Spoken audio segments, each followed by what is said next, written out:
divorcing you for someone who actually matters. I stared at the text message on my phone, my coffee growing cold in my hands. The words blurred as I read them again, trying to make sense of what my husband of 15 years had just sent me. Outside my kitchen window in Portland, Oregon, the morning rain drummed against the glass, but I barely heard it over the sound of my heart pounding. My name is Felicia Monroe, and I'm 42 years old. For the past decade, I've worked as a senior accountant at Brightrise Systems, a manufacturing company that produces industrial equipment. I've always been the steady one, the reliable one, the one who kept our life together while my husband Darren chased his endless business dreams and startup fantasies. The notification sound from my banking app made my stomach drop. I watched in real time as thousands of dollars vanished from our joint checking account. Transfer after transfer, each one authorized by Darren's access codes. My hands shook as I scrolled through the transactions, seeing amounts that represented months of my careful budgeting disappearing to an account I didn't recognize. Another notification. This time from our savings account. The emergency fund I'd built over years of skipping vacations and buying generic groceries was being drained systematically. $25,000. Gone. I sat there in my pajamas, watching my financial security evaporate, while my husband was supposedly on a business trip to Seattle. He'd left 3 days ago with his usual vague explanations about meetings with investors and networking opportunities. I'd stopped asking for details years ago because his answers never made sense anyway. But this was different. This wasn't just another one of his failed ventures or mysterious absences. This was calculated theft, executed while he was hundreds of miles away, thinking I wouldn't notice until it was too late. My phone buzzed again. Not a text this time, but a notification from our shared cloud storage. Darren had uploaded something by accident, a screenshot of a group chat with his coworkers. My hands trembled as I opened it. "That useless failure will be homeless by Christmas," he'd written, followed by laughing emojis. "She's too weak to fight back. Always has been." His colleagues had responded with their own cruel comments, treating my potential homelessness like entertainment. They discussed how pathetic I was, how I never contributed anything meaningful to our marriage, how I was just dead weight he should have dumped years ago. I stared at those words until they burned into my memory. Useless failure. Too weak to fight back. Dead weight. Something cold and precise settled in my chest. They were about to learn exactly how wrong they were. I sat perfectly still for what felt like hours, but was probably only minutes. The rain continued outside, and somewhere in the distance, I could hear our neighbor starting his car for his morning commute. Normal sounds of a normal Tuesday, while my entire world had just imploded. But as I sat there, something strange happened. The panic I expected to feel never came. Instead, a calm clarity washed over me, the same feeling I got when I was working through a particularly complex financial audit at work. My mind began organizing information, categorizing facts, building a case. I'd suspected something was wrong for months. Darren's business trips had become more frequent, his explanations more vague. He'd been protective of his phone, taking calls in other rooms, and closing his laptop whenever I walked by. There had been mysterious charges on our credit cards that he'd dismissed as business expenses, and his mood had shifted from distant to hostile whenever I asked about our finances. The signs had been there. I'd just been too trusting, too focused on maintaining the peace we'd never really had, too willing to believe that 15 years of marriage meant something to him. I thought about our early years together, when we'd met at a coffee shop near the university. I was finishing my accounting degree, and he was full of big dreams about starting his own company. He'd charmed me with his confidence, his grand plans, his certainty that success was just around the corner. I'd supported those dreams. When his first startup failed, I'd covered the bills. When he needed to invest in new opportunities, I'd taken on extra work. When his networking events required expensive dinners and drinks, I'd stretched our budget to make it work, always believing that eventually his efforts would pay off, and we'd build something together. Instead, I'd built everything alone while he played entrepreneur with my money. The cruelest part wasn't even the theft or the divorce threat.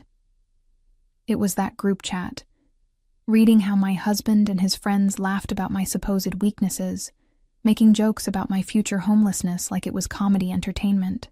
They saw me as nothing more than a punchline, a burden that Darren was finally smart enough to shed. They thought I was weak because I'd been patient.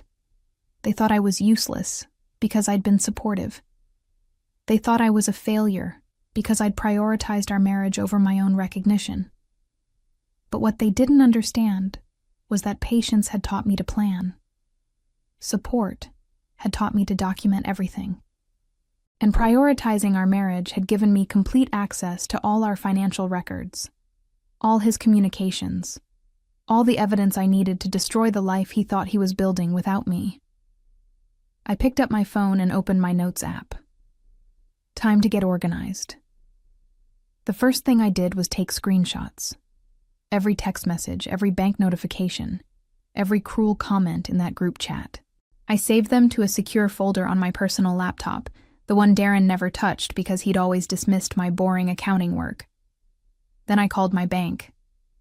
My voice was steady as I explained the situation to the fraud department, requesting immediate freezes on all joint accounts and a detailed transaction history for the past 30 days.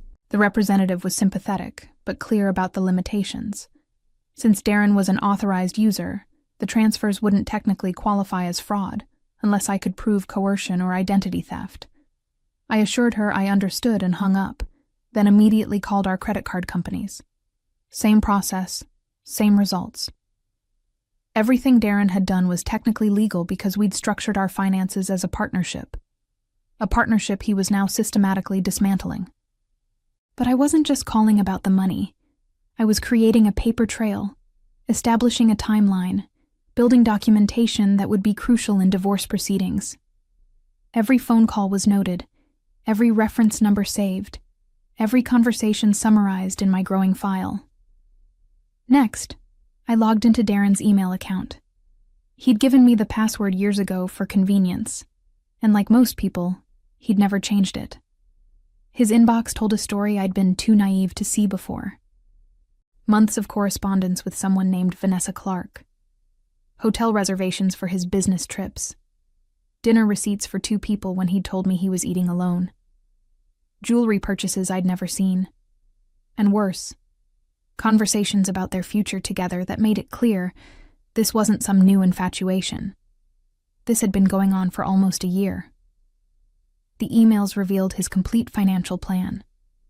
He'd been systematically moving money into accounts I couldn't access, timing the major transfers to coincide with his current trip, so I wouldn't notice until he was safely out of reach. He'd even researched divorce lawyers, specifically looking for ones who specialized in protecting assets from vindictive spouses.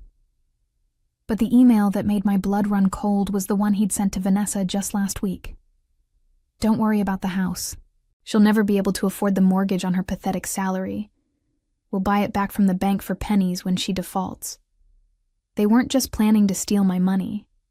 They were planning to steal my home, the house I'd saved for, the place where I'd invested every spare dollar in improvements and repairs. They wanted to watch me lose everything, and then profit from my destruction. I sat back in my chair, staring at the screen. Darren thought he was so clever, so strategic. He'd planned every detail of my financial ruin while making sure his friends saw him as the successful businessman, finally cutting loose his deadweight wife. He'd made one critical error, though.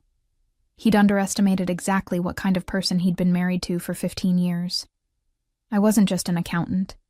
I was a forensic accountant who specialized in uncovering financial misconduct. And he'd just given me the case of my career. I spent the next 6 hours building the most comprehensive financial investigation of my life. Every document Darren thought was hidden. Every transaction he believed was secret. Every communication he assumed I'd never see. I found it all and organized it with the precision of someone who'd spent 2 decades following money trails. The scope of his deception was staggering. It wasn't just the recent transfers to Vanessa's account. For the past 18 months, Darren had been running what essentially amounted to an embezzlement scheme against his own household. Small amounts at first, a few hundred here and there, always with plausible explanations about business expenses or investment opportunities. But the amounts had grown bolder as he'd grown more confident in my ignorance. Money moved from our joint savings into a private account he'd opened without telling me. Our tax refund last year, which I'd thought went toward paying down our mortgage, had actually been redirected to fund his secret life with Vanessa. Even the expensive dinners he'd claimed were client meetings were documented in his emails. Romantic evenings where he'd taken Vanessa to restaurants we could never afford when he was taking me out for our anniversary. I cross-referenced every suspicious transaction with his email correspondence and found the pattern. The money wasn't just funding his affair. It was funding their entire future together. Down payments on apartments, deposits for weekend getaways, even a joint investment account they'd opened in preparation for their life after my expected financial collapse. The cruelest discovery was a spreadsheet he'd created titled Post-Divorce Budget. He'd calculated exactly how much money he'd have access to after dividing our assets, factoring in what he expected to keep versus what he'd have to give the old ball and chain. His projections showed him keeping the majority of our wealth while leaving me with just enough to survive, his word, in some tiny apartment. But even that wasn't the worst part. The worst part was finding the text thread where he and Vanessa discussed my reaction to the divorce. They'd placed bets on how long it would take me to completely fall apart. Vanessa had guessed 2 weeks. Darren thought I'd last less than 1. "She's never faced any real adversity," he'd written. "Always had me to handle the difficult stuff. She'll probably call her sister crying and begging me to come back within 48 hours. They'd planned this entire scenario like a game, treating my anticipated suffering as entertainment. They wanted me to beg. They wanted me to break down. They wanted proof that I was as weak and pathetic as they'd always believed. I saved every screenshot, every document, every piece of evidence. Then I did something Darren would never expect. I started making phone calls. The first call was to my sister Jennifer, not to cry or beg for help, but to ask if she still knew that private investigator she'd used during her own divorce. She did, and by 3 p.m., I had a consultation scheduled for the next morning. The second call was to my lawyer, not a divorce attorney. I'd handle that later. This was to the corporate lawyer who'd helped me with financial documentation when Brightrise Systems had faced an embezzlement investigation 2 years ago. I needed expert advice on asset protection and evidence preservation. The third call was the most important one. I dialed the main number for Gravora Group, the financial services company where Darren worked as a senior portfolio manager. I'd met his boss, William Thorne, several times at company events. He'd always seemed like a decent man, someone who took ethics seriously. "Mr. Thorne," I said, when his assistant connected me. "This is Felicia Monroe, Darren Monroe's wife. I have some information about financial misconduct that I believe violates company policy. Would it be possible to schedule a meeting?" There was a pause.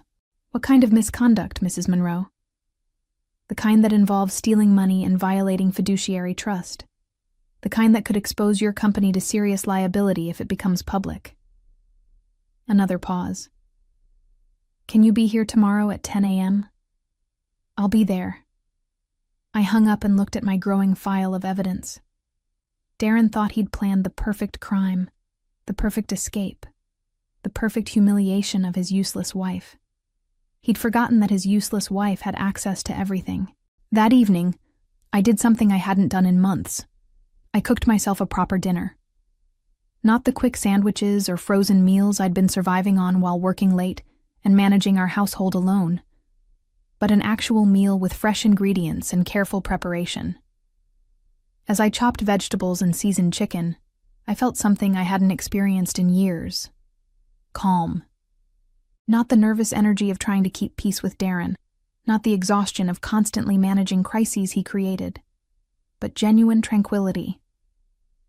For the first time in our marriage, I knew exactly what was going to happen next, because I was the one controlling the situation. My phone buzzed constantly with texts from Darren. He'd apparently expected me to respond to his divorce announcement with panic or pleading. Instead, I'd gone silent, and it was clearly bothering him. "Did you get my message?" he wrote at 6 p.m. "We need to discuss logistics," came another text an hour later. By 9 p.m., his messages had shifted to irritation. "Don't ignore me, Felicia. This is happening whether you like it or not." I deleted each message without responding, but not before screenshotting them for my file. Every communication was evidence of his character, his intentions, and his complete lack of concern for the devastation he was causing. Around 10 p.m., my phone rang. Darren's name on the caller ID. I almost declined, but then realized this might be an opportunity to gather more evidence. I answered and immediately put the call on speaker while opening my voice recording app. "Finally," he said, his voice sharp with annoyance. "I was starting to think you'd had some kind of breakdown." "Hello, Darren. How's your business trip going?" The question seemed to catch him off guard. "Fine. Great, actually. Look, we need to talk about the practical aspects of this divorce. I've already consulted with a lawyer, and there are things we need to sort out." "Such as?" "The house, obviously. You can't afford the mortgage on your salary, so we'll need to sell it quickly. My attorney says if we're cooperative about the timeline, we can avoid a lot of unnecessary legal fees." I kept my voice perfectly neutral. "How thoughtful of you to be concerned about my finances." "Don't be sarcastic, Felicia. I'm trying to make this as painless as possible. You'll get your share of the proceeds, and that should be enough for you to find something more appropriate to your budget. And what about our joint accounts? I noticed some significant activity today." There was a pause. When he spoke again, his tone was more defensive. "I transferred some funds to secure temporary housing. It's expensive to start over, and I need liquid assets to cover immediate expenses." $25,000 worth of immediate expenses? You don't understand the complexities of this situation. There are legal fees, deposits, moving costs. It's not as simple as you think. I let the silence stretch, waiting to see what else he'd reveal. "Look," he continued, his voice taking on the patronizing tone I'd grown to hate. "I know this is difficult for you to process. You've always depended on me to handle the complicated decisions. But this is what's best for both of us. You'll see that eventually." "Will I?" "Yes. You're not cut out for the kind of life I need to live. You never understood my ambitions, my potential. Vanessa gets it. She supports my goals instead of constantly questioning them." There it was. He'd said her name himself, on a recorded call, confirming the affair I'd already documented through his emails. "I see. And does Vanessa understand the complexities of your current financial situation?" "What do you mean?" "Nothing important. I'm sure you've explained everything to her clearly." After we hung up, I sat in my quiet kitchen, listening to the rain that had never stopped falling.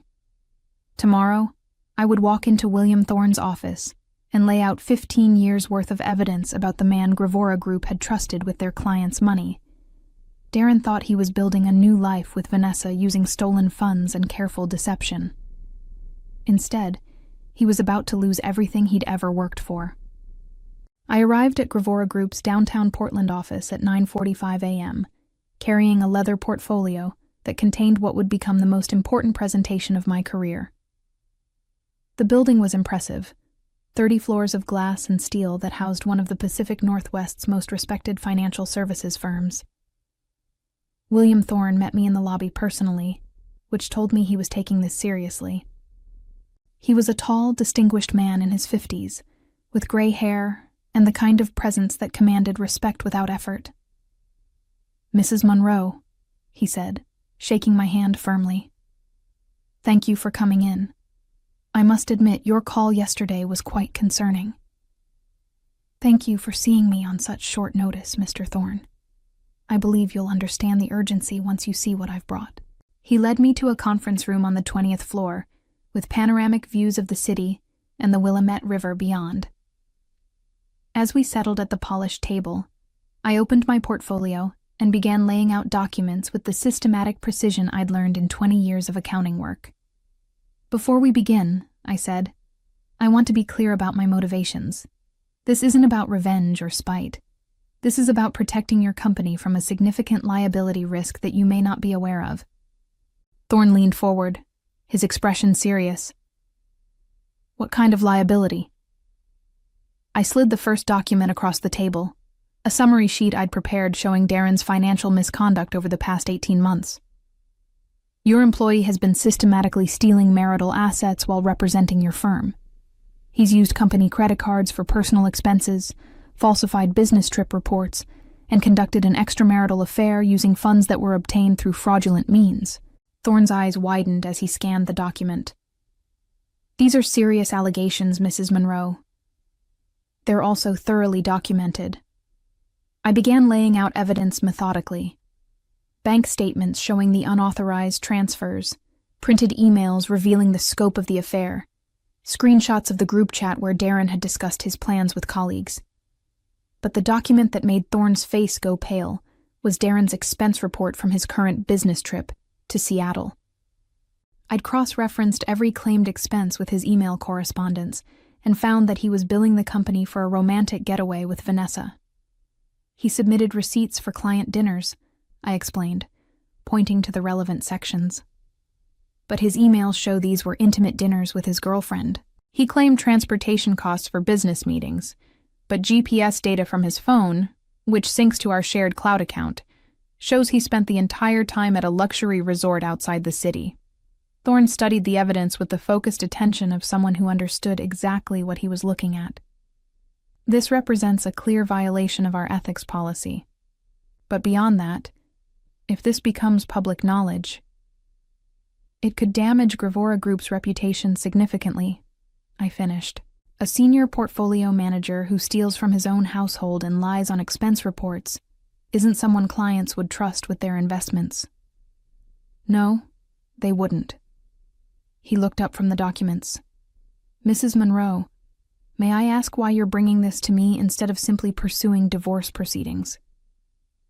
It was a fair question, and I'd prepared for it. Because divorce proceedings are public record. If this information comes out in court, it becomes a matter of public interest. Reporters love stories about financial professionals who can't manage their own ethics. Your company would be caught in the aftermath of media coverage you didn't deserve. And if we handle this internally, then it remains a private personnel matter, clean, quiet, and contained. Thorne was quiet for a long moment, reviewing the evidence again. Finally, he looked up. "What outcome are you seeking?" "Justice," I said simply, "and consequences that match the severity of the misconduct." He nodded slowly. "I'll need to consult with our legal department and board of directors. But based on what you've shown me, I can tell you that Darren's employment status will be under immediate review." As I left the building, I felt the same calm certainty I'd experienced the night before. Phase 1 was complete. Now, it was time for Phase 2. By Friday morning, exactly 3 days after Darren's divorce text, everything began to fall apart for him in ways he never could have anticipated. I was at my desk at Brightrise Systems when my phone rang.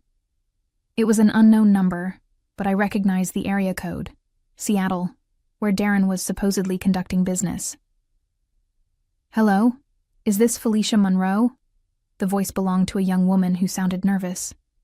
"Yes, this is Felicia." "This is Vanessa Clark. I think we need to talk." I kept my voice carefully neutral. "Do we?" "Darren told me you were separated. He said you'd been living apart for months, that the divorce was mutual. But after what happened this morning..." "What happened this morning?" "He got fired. Security came to the hotel and escorted him out. They said he was being terminated for financial misconduct and that there was an investigation. He's completely falling apart, saying someone sabotaged him, that his wife must have done something." I said nothing, letting the silence stretch. "The thing is," Vanessa continued, her voice getting smaller, I think he's been lying to me about a lot of things. The money he's been spending on me. He said it came from his bonus. But now I'm wondering if it was your money. Our money. I found out this morning that he's still wearing his wedding ring when he thinks I'm not looking. I see. I'm not a homewrecker, Mrs. Monroe. I would never have gotten involved if I'd known the truth. I'm driving back to Portland today, and I think you should know that I've already closed the account he was transferring money to. I'm prepared to return everything. After she hung up, I sat quietly for a moment. Darren's perfectly planned new life was crumbling, and he didn't even understand why yet. My phone buzzed with a text from an unknown number. "This is all your fault. You destroyed everything. How could you be so vindictive?" I deleted it without responding. Darren still didn't understand that this wasn't about vindictiveness. This was about consequences. The following Monday brought news that exceeded even my expectations. William Thorne called me personally to inform me that Gravora Group's board had voted unanimously to terminate Darren's employment effective immediately. But that wasn't all. Our investigation revealed additional irregularities beyond what you initially reported, Thorne explained. It appears your husband had been padding his expense accounts for over 2 years. The total amount exceeds $50,000. Will there be criminal charges? That's being reviewed by our legal department. At minimum, we're pursuing full restitution. But Mrs. Monroe, there's something else you should know. We've been contacted by the Securities and Exchange Commission. Apparently, Darren's conduct has triggered a broader investigation into his client accounts. The SEC investigation was something I hadn't anticipated, but it made perfect sense. A portfolio manager who stole from his own household and falsified company records couldn't be trusted with client investments. Every transaction he'd made, every recommendation he'd given, every account he'd managed would now be scrutinized for evidence of misconduct. That afternoon, I received a call from my attorney with even better news. "Felicia, I've reviewed all the evidence you provided, and I have to say, this is one of the most comprehensive cases I've ever seen. With the documentation you've gathered, we can not only recover all the stolen funds, but also pursue additional damages for financial fraud. What kind of timeline are we looking at?" Given the strength of our evidence, I expect Darren's attorney will recommend a settlement rather than risk this going to trial. No lawyer wants to defend a case this well documented. That evening, I finally responded to one of Darren's increasingly desperate text messages. "The house keys are under the planter by the front door," I wrote. "Your belongings are packed and waiting in the garage. The locks have been changed." I turned off my phone and poured myself a glass of wine. Justice had never tasted so sweet. As I settled into my quiet house that Christmas Eve, surrounded by friends who'd supported me through the hardest year of my life, I realized that Darren had been right about one thing. I had been too weak to fight back. But weakness, I'd learned, was just another word for choosing your battles carefully. And when I finally chose to fight, I fought to win completely.